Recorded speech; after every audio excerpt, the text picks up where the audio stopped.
I remember the day I met Jack as if it was yesterday. I was sitting in a small, cozy cafe, drinking the cheapest coffee they offered and trying to organize my thoughts and plans.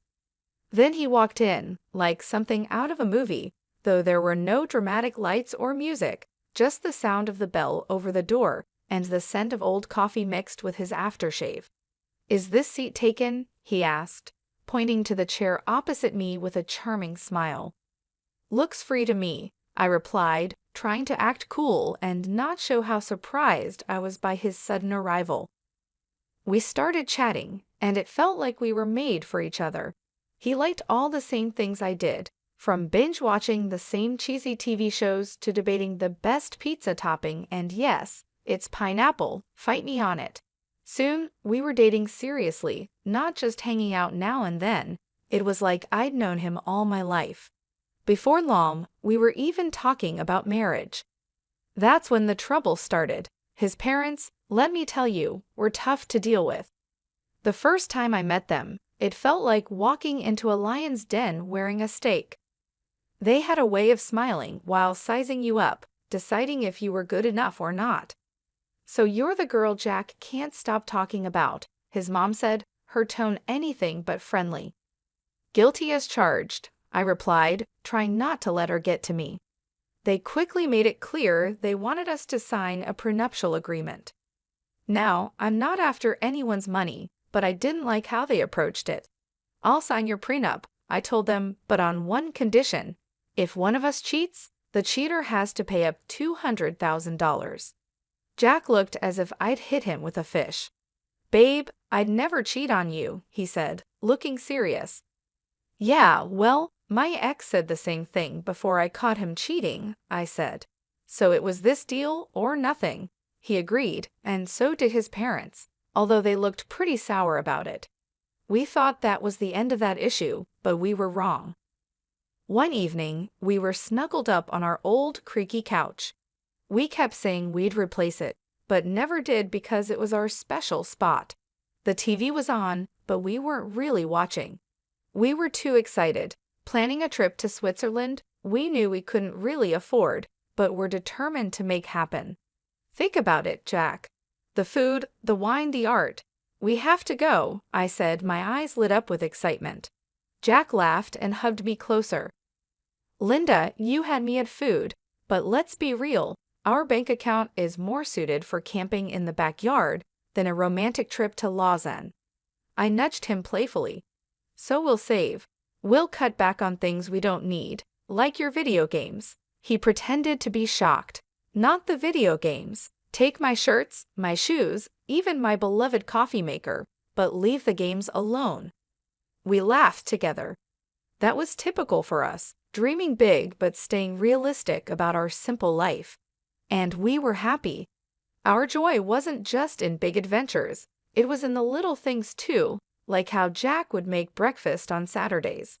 He couldn't really cook, but he had somehow mastered scrambled eggs and toast, which he'd serve with his terrible coffee.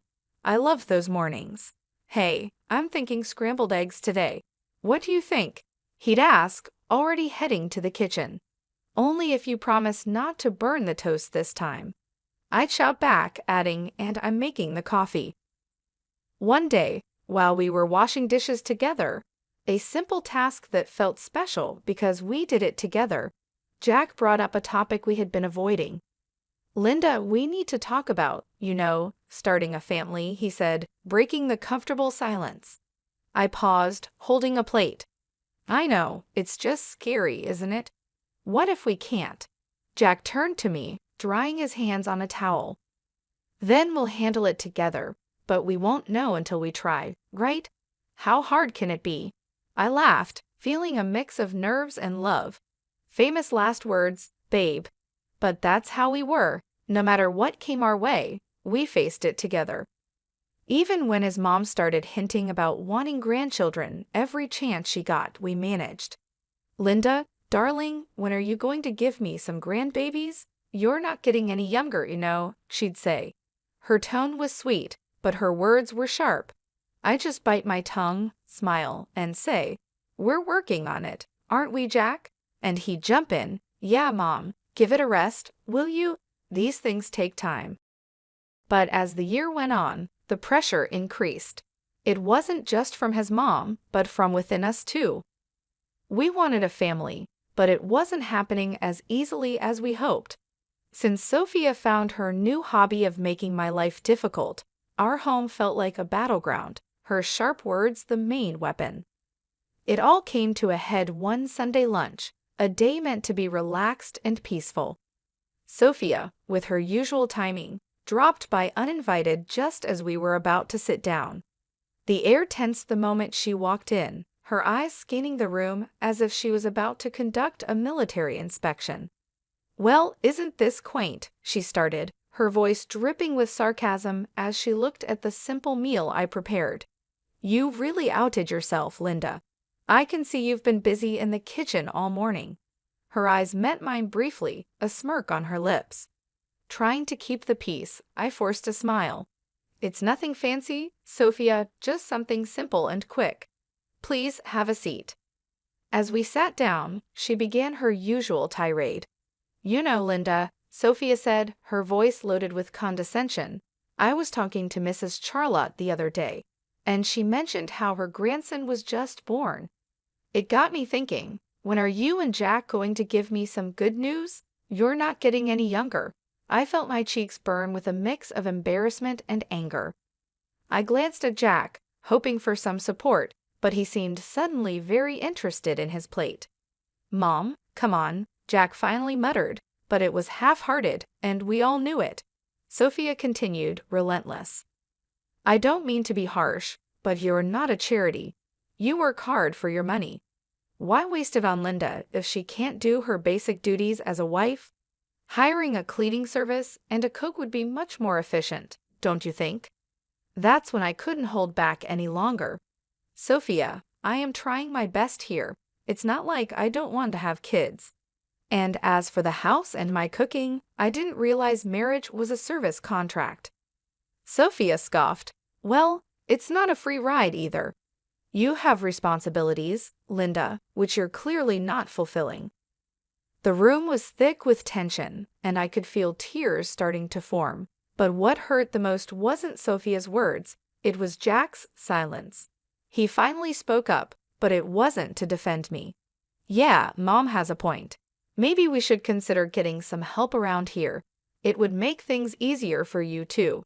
His words felt like a betrayal. It was clear I was on my own.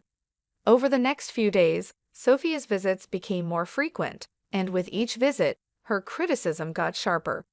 She'd inspect the house, pointing out every speck of dust or a pillow out of place.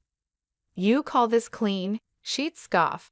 "My eyes must be deceiving me because this looks like a pigsty." Then came the comments about my appearance. "Is that what you're wearing? You know, a wife should dress to please her husband. It's no wonder Jack is always so tired. He has to come home to this." I tried to fight back. "Sophia, I don't dress for Jack. I dress for myself. And he's tired because he works hard, not because of what I wear." But it was like talking to a brick wall. Sophia had made up her mind about me, and nothing I said or did would change it. Jack's lack of support was the biggest blow. Each night after his mom left, we'd argue. "Why won't you stand up for me, Jack? She's walking all over us, and you're just letting her." "Linda, she's old and set in her ways. What do you want me to do, kick my own mom out?" "No, but I want you to be my husband, to stand by me, not her." It was clear this was about more than just Sophia's disapproval. It was about us, our marriage, and whether we were strong enough to stand together or let Sophia's criticisms tear us apart as the days turned into weeks.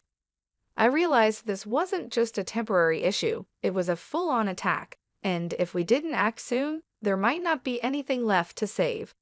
Things between me and Jack had been cold since Sophia intensified her criticisms. But it wasn't just our home life that was under pressure. Jack himself had started acting strange, and it wasn't just because he was stressed at work. It was something more, something that made my stomach churn. It began with phone calls. Jack used to be open about his phone. We didn't keep secrets from each other. But then he started leaving the room whenever he got a call, and it was always the same caller ID, Paul Work. One evening, I tried to sound casual and asked, "Who's Paul Work?" Jack flinched, a clear sign he was nervous. "Oh, just a new guy at the office, asks a lot of questions," he said. But there was more. Jack, who was never into fashion, suddenly started caring about how he looked. The graphic tees and old jeans were gone, replaced by crisp shirts, slacks, and even cologne. "Since when did you start caring about smelling like a department store?" I joked one morning as I watched him comb his hair in a new style. He just smirked too quickly, just felt like changing things up. No harm in that, right? And then there were the late nights at work, which became more frequent. "Another long one, babe?" I texted, trying not to sound needy. "Sorry, this project is killing me." "Won't be late, I promise," he texted back. But it would be well past midnight before I'd hear his keys in the door. I couldn't shake the feeling that something was wrong. It followed me like a shadow. That's when I decided to hire a private detective. It felt like something from a cheesy TV show, but I had to know for sure. The evidence came in a plain brown envelope, as heartbreaking as it was conclusive. Photos of Jack with another woman, their closeness unmistakable, caught in moments that shattered our years together. But it was the recording that hurt the most. Their conversations, filled with affection and plans, made it clear they were in love, or at least he was with her. I sat there with the evidence laid out in front of me, feeling a cold realization. This was the proof I might need if we ended up in a tough divorce. The photos captured moments stolen from our life together, and the recorded words betrayed every "I love you" he had ever whispered in my ear. But I kept it all to myself, a painful burden I chose to bear alone. I wasn't ready to confront him, not yet. I needed a plan, a way to handle the collapse of our marriage while keeping my dignity. The following days passed in a blur. Jack kept up his act, and I played the role of the perfect wife, smiling on the outside while breaking inside. Our conversations became a careful dance around the truth, each word measured, every laugh forced. "Everything okay, Em? You've been quiet," Jack would ask, his concern sounding real. "Yeah, just tired, you know. Work's been crazy," I'd reply, the lie bitter in my mouth. It was just another ordinary day, or so I thought, until I overheard a conversation that changed everything. I was passing by Jack's office, the door slightly open, when I heard their voices. It was Jack and his mother, Sophia, and they weren't just making small talk. Their tone was serious, full of intent. "I'm telling you, Mom, I can't do this anymore. It's not just about the kids. I've lost all feelings for Linda. It feels like we're roommates, not husband and wife," Jack said, his voice strained and tired.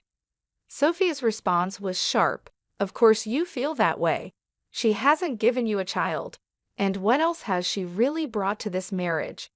But let's not rush things. My 65th birthday is coming up, and we wouldn't want to miss out on a generous gift from her, would we?" The cynicism in her voice was like a knife twisting in my gut. They were using me, planning to keep me around just long enough to benefit from a generous birthday gift before casting me aside. "Exactly, dear. Just bide your time a little longer," Sophia confirmed, her voice dripping with malice. I stood there, frozen, feeling both shocked and angry. They were planning to push me out of the family as easily as making a grocery list. The pain was deep, but it ignited a fierce desire for revenge within me. They thought they could use me and toss me aside when convenient. I was determined to show them that I wasn't just a pawn in their twisted game. A few days later, during a family dinner that felt more like an act than a meal, Sophia brought up her upcoming birthday with a smirk I had grown to hate. She leaned in and asked, "So, Linda, dear, what are you planning for my birthday? Something special, I hope." I looked at her calmly and said, "Actually, Sophia, I was thinking of hosting a dinner at the city's most luxurious restaurant, a night you won't forget." Her eyes lit up with greed, and she shared a quick, satisfied glance with Jack. They thought they had cornered me, but they didn't know I was already 2 steps ahead, Oh, Linda, that sounds delightful. Just close family, keep it intimate, Sophia said, her voice dripping with fake sweetness. Of course, Sophia, it'll be our pleasure, I replied, the words tasting bitter in my mouth. The weeks leading up to Sophia's 65th birthday felt like a slow march to a big showdown. Every smirk from her and every indifferent shrug from Jack strengthened my determination. My plan was simple yet bold: host a lavish dinner as a supposed loving gesture, then drop a huge surprise. Like all good plans, the details were crucial. The night before the party, tension filled our home. Jack, unaware of the brewing storm, lounged casually on the couch, scrolling through his phone. "Everything set for tomorrow?" he asked, not looking up. "You could say that," I replied, my voice hiding the chaos inside. The day arrived, and as guests filled the lavish dining room we had reserved for Sophia's celebration, the air was thick with anticipation. My heart raced, not from nerves, but from the thrill of what was about to happen. Sophia, reveling in the attention, basked in the luxury of her surroundings. "Oh, Linda, you've outdone yourself.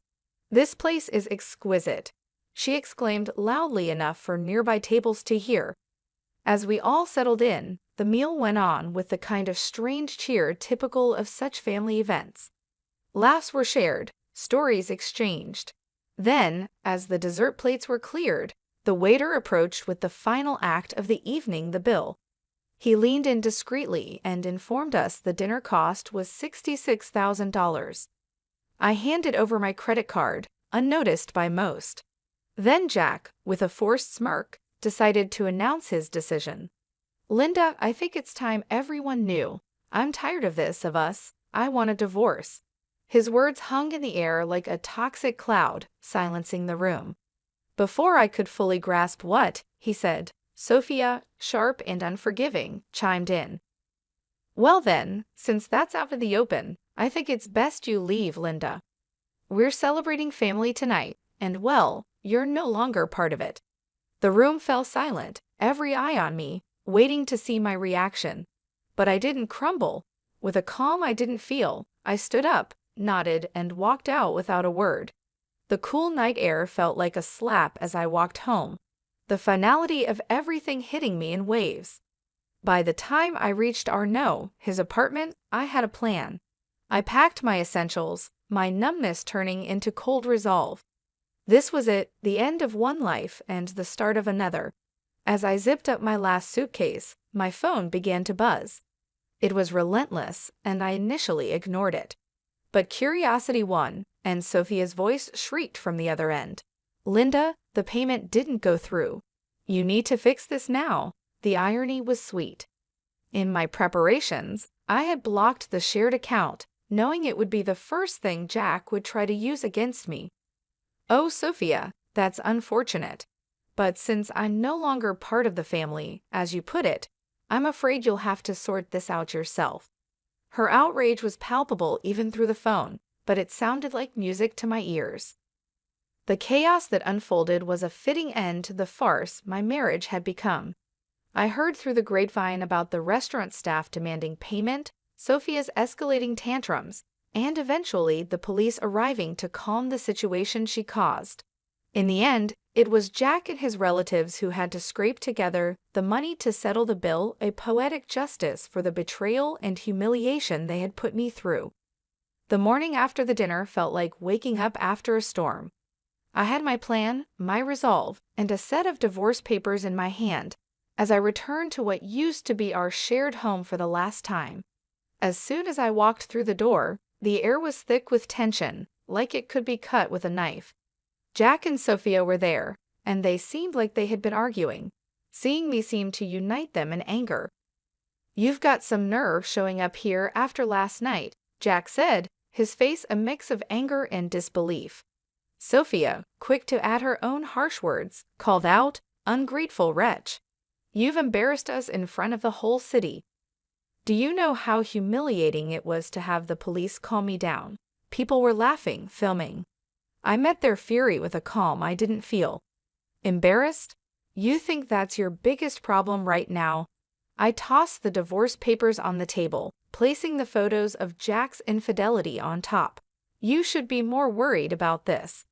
Jack's face went pale as he picked up the photos, with his mother looking over his shoulder. Their anger turned to shock, and then to panic as they realized what I had.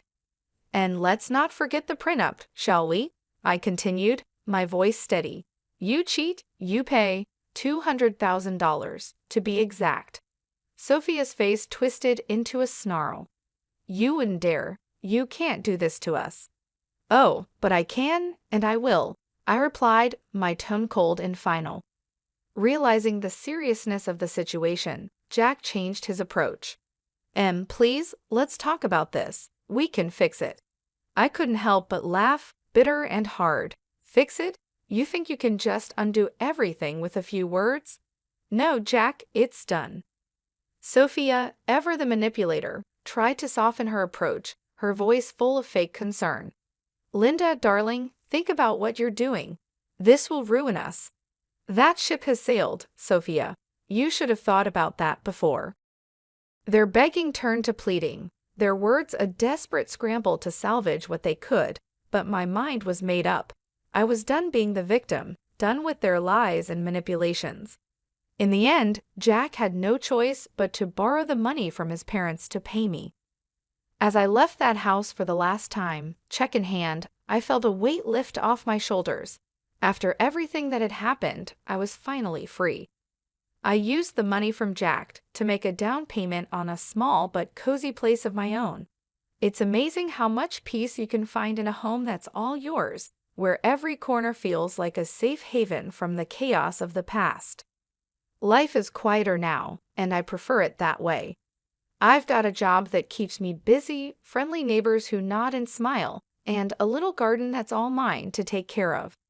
But every now and then, I hear some gossip about Jack and Sophia. Just the other day, I was getting coffee from the local spot where people gather, and I bumped into someone from the old neighborhood.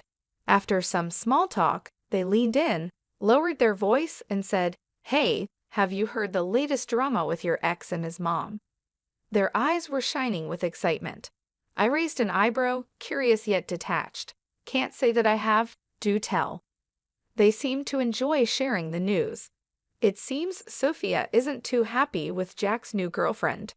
Word is, they're fighting like cats and dogs. Makes your situation look like a walk in the park. We moved on from the topic, but as I walked away with my coffee, I felt a deep sense of relief. There was a time when news like this would have upset me, but now it's just another piece of someone else's story. These days, my biggest concerns are whether my tomatoes will ripen before the squirrels get to them, or if I'll ever manage yoga without looking like a newborn deer on ice. Life's simpler, quieter, and so much sweeter on this side of chaos.